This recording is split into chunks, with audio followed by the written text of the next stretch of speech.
Dear Mum, I got the job at Rosemary Primary School. The school is average size with about 500 children. Rosemary is a nice enough place on the south coast, but it's known for its low socio-economic status.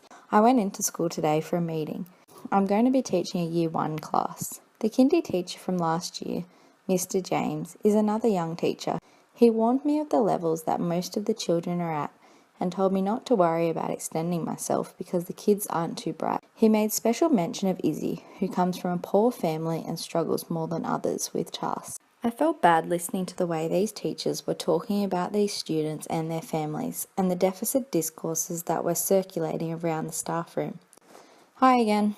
First day tomorrow. I'm so nervous. After meeting the teachers last week, I had a look at the class profiles from last year. I don't know what I've got myself into. 3/4 of the class are placed in the lowest socio-economic bracket, and Izzy has been identified as having significant learning difficulties. I don't feel like I'm fully prepared for this.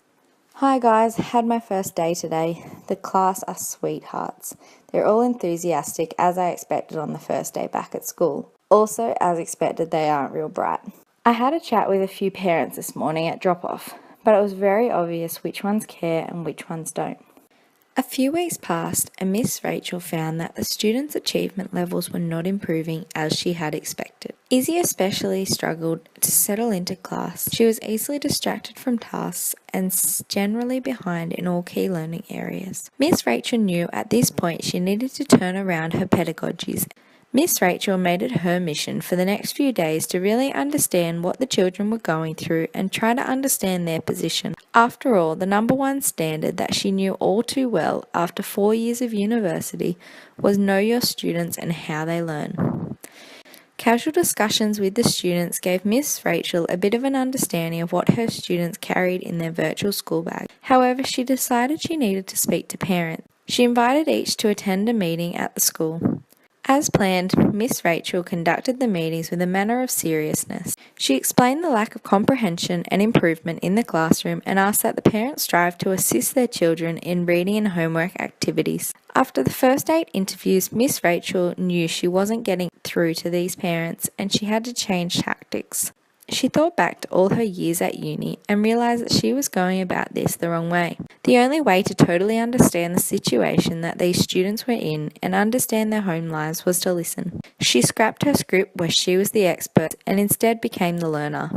What Miss Rachel learnt in those next few interviews was vital to the rest of her year, especially when it came to Izzy.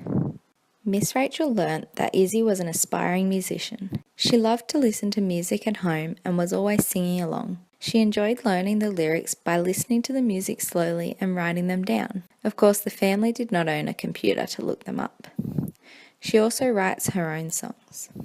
The next day when Izzy walked into class, instead of asking her to take the headphones out of her ears as she had done every other day, Miss Rachel let her keep the headphones in. Miss Rachel had prepared a worksheet for the students and laid them on their desks and had the morning's instructions displayed on the whiteboard. The atmosphere of the classroom was completely different. Students were intrigued by the silence and the independence they were given. To her surprise, Izzy was off and running with her worksheet. This turnaround pedagogy had been successful not only for one student, but it had had a positive effect on a number of students. During independent work, Miss Rachel tried different genres of music and rewarded students by playing their favourite song for others to listen. It was amazing how so many students engaged when they listened to a song they know and love. Miss Rachel's view on Izzy changed quickly. Izzy loved writing imaginative texts that could one day be used as lyrics. Miss Rachel created a folder full of song lyrics that Izzy could read during free time. She included music lessons into her timetable and often let Izzy lead the lessons. Slowly but surely, Izzy was improving in all aspects of her schooling. She was a lot less distracted and finally catching up with her peers. Miss Rachel made a conscious effort to contact students' parents. She built up relationships with each parent over the phone and helped connect them with their children's learning. Miss Rachel changed the homework program from online activities to worksheets or free choice activities due to her newfound knowledge that most students did not have internet access at home. This saw a dramatic increase in the completion rate of homework. She also made efforts to encourage parents to be involved in the homework activities by adding inquiries on parents' upbringing, family history, culture, and current employment. Miss Rachel invited parents into the classroom to share with the class some of their experiences.